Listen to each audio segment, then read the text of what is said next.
Hello friends, I hope you all fit and fine. आप सभी लोग देख रहे हैं हमारा अपना चैनल एजुकेट कंप्यूटर क्लासेस। तो फ्रेंड्स, आपको अगर हमारी वीडियो पसंद आती है तो प्लीज़ इसे लाइक एंड सब्सक्राइब ज़रूर करें और साथ ही साथ में बेल आइकन को भी प्रेस करें ताकि जब भी हम कोई न्यू वीडियो अपलोड करें तो उसकी नोटिफिकेशन सबसे पहले आपके मोबाइल पर आए। तो फ्रेंड्स, हमारे आज के इस टॉपिक में हम वंडर ऑफ साइंस का ऐसे पढ़ेंगे जो 8th class, 9th class, 10th, 11th और 12th क्लास के एग्ज़ाम पेपर में आता ही आता है। तो इसको हम कैसे इजी तरीके से हमारे एग्ज़ाम पेपर में लिख सकते हैं और उसे याद कर सकते हैं, ये ट्रिक मैं आपको यहाँ पर बताऊँगी। तो चलिए फ्रेंड्स, हम अपने इस टॉपिक में वंडर ऑफ साइंस का ऐसे पढ़ते हैं। यहाँ पर वंडर ऑफ साइंस के ऐसे में मैंने पहले इनके कुछ पॉइंट्स बना लिए हैं और या आप कह सकते हैं इसकी कुछ हेडिंग्स बना लिए। जैसे नंबर फर्स्ट पर है इंट्रोडक्शन, नंबर सेकंड पर है invention of science, number third पर है मीन्स ऑफ इलेक्ट्रिसिटी,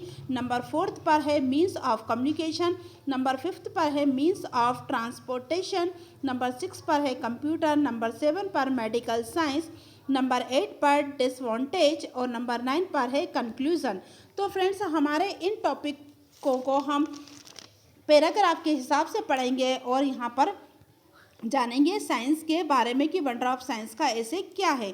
तो यहाँ पर सबसे फर्स्ट पर है इंट्रोडक्शन, जिसके बारे में मैं आपको डिक्टेट करके बताती हूँ। It is the world of science. Science has given as many wonders it plays an important role in our daily life. It has made impossible thing possible. That is why our life has become easier and comfortable. Now we should know what is science. Science is a nothing but is the systematic knowledge of anything.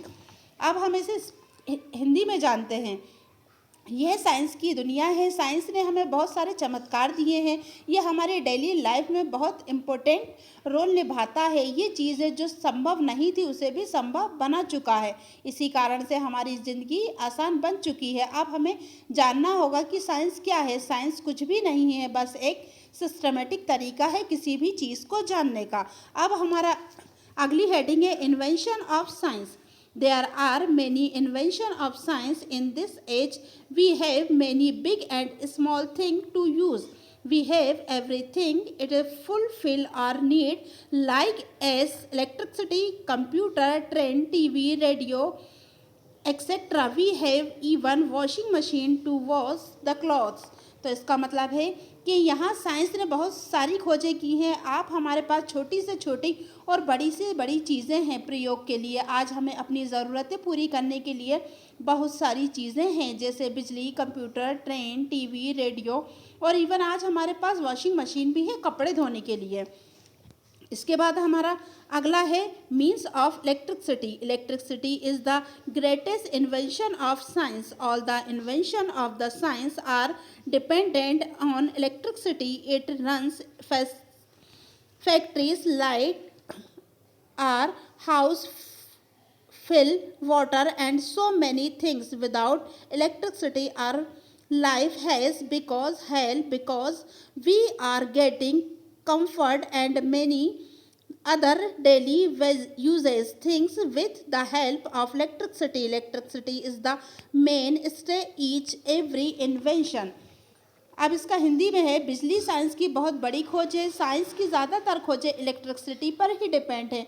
यह factory और हमारे घरों में बिजली देती है और पानी भरने के काम आती है। बिना बिजली के हमारी ज़िंदगी नरक के समान बन गई है, क्योंकि हमारी ज़िंदगी में कंफर्टेबल चीज़ें अब बिजली से ही प्राप्त हम लोग कर सक रहे हैं। फिर इसके बाद है हमारा अगला मीन्स ऑफ कम्युनिकेशन। इसमें लिखा है TV, radio, newspaper and mobiles are means of communication.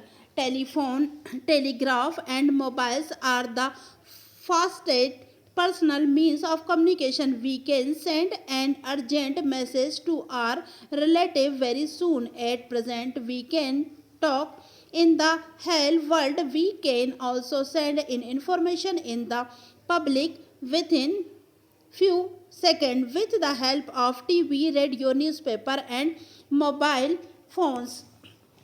इसका मतलब है टीवी, रेडियो, न्यूज़पेपर और मोबाइल्स, ये सब कम्युनिकेशन के ही साधन हैं।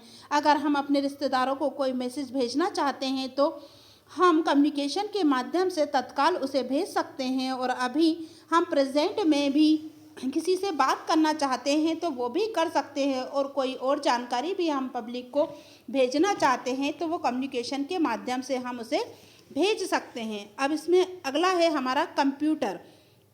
Computer is also great invention of science. It is the fastest machine nowadays. All the work in the being done by help of computer. That is why computer is using everywhere, like a school, college, hospital, railway, airport, bank, and office.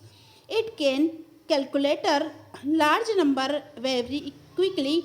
It is faster than man. It can work equal of 100 people. मतलब computer भी science की बहुत बड़ी खोज है। यह बहुत तेज machine है। आजकल ज़्यादातर काम कंप्यूटर से ही किए जा रहे हैं। इसी कारण कंप्यूटर सभी जगह यूज़ हो रहा है, जैसे school, college, hospital, railway, airport, bank और ऑफिसों में। यह बड़े से बड़े नंबर को कुछ ही सेकंड में कैलकुलेट कर लेता है। यह आदमी से भी बहुत ज़्यादा तेज स्पीड में काम करता है। ये 100 लोगों के बराबर भी आसानी से काम कर सकता है। फिर इसमें अगला है हमारा means of transportation. Bus, cars, train, ship and aeroplanes are the greatest invention of the science. Man can each any part of the world within few hours. He has even reached on the other planets with the help of science। मतलब यह सभी खोजें science की ही है। आदमी कहीं भी जाना चाहता है तो आज वो आसानी से उस जगह पहुंच सकता है, कुछ ही मिनटों में या कुछ ही घंटों में। यहाँ तक कि वो एक जगह से दूसरे ग्रह पर भी आसानी से जा सकता है। फिर इसके बाद है हमारा अगला medical science. Science has create incurable diseases. It has the made as has healthier in the age of science. It is the possible in the age of science. It is possible is transplant any organ of body. Science has controlled all the incurable diseases like as TB, cancer, etc. It has even given eyes to blind, ear to deaf and legs to lame। इसका मतलब है कि science बहुत सी बीमारी को ठीक कर चुका है। यह बहुत से लोगों को हष्ट-पुष्ट बना चुका है। कोई भी बॉडी का पार्ट्स आसानी से ट्रांसप्लांट कर सकता है। ये भी सभी से बड़ी बीमारियों को ठीक कर देता है, जैसे कि कैंसर, टीबी। ये अंधों को आंखें दे चुका है, बहरों को कान दे चुका है और लंगड़े को पैर भी दे चुका है ये साइंस। इसके बाद हमारा है इसका डिसएडवांटेज ऑफ साइंस। फिर इसमें इसके बारे में लिखा हुआ है कि everything has to expect. Science has also dark side. Atom bombs and other dangerous weapons are great to extents of human being. These can destroy the whole world within few seconds। इसका मतलब है कि हर चीज़ के हमेशा दो पहलू होते हैं। साइंस का भी एक नेगेटिव पहलू है। आजकल एटम बम जैसे हथियार आदमी के यूज़ में आ चुके हैं। ये कुछ ही सेकंड में पूरी दुनिया को नष्ट भी कर सकते हैं। अब इसका लास्ट में है कंक्लूजन। जैसे misuse of science is certainly like a sweet poison. It may be dangerous for human being but it is right use can change our earth into heaven. It may be soon for us, but is depend on us that in which manner we are using science. If we are using it in good manner, then it is good for us. It has given many boons to men. We can say that science is good servant but bad master।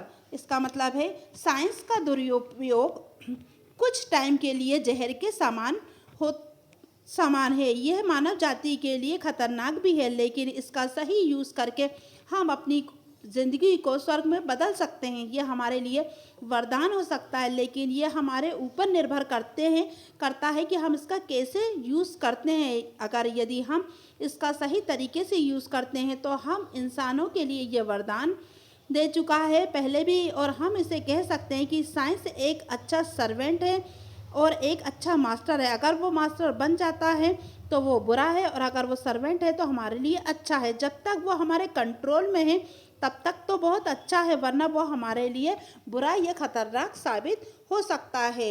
यह आज के topic में हमारे ये science wonder of science का ऐसे था, जिसको मैंने आपको इजी तरीके से समझाया। आई होप आपको अच्छे से समझ में आया है। अगर आपको समझ में आया हो तो प्लीज़ इसे लाइक एंड सब्सक्राइब ज़रूर करें। Thank you.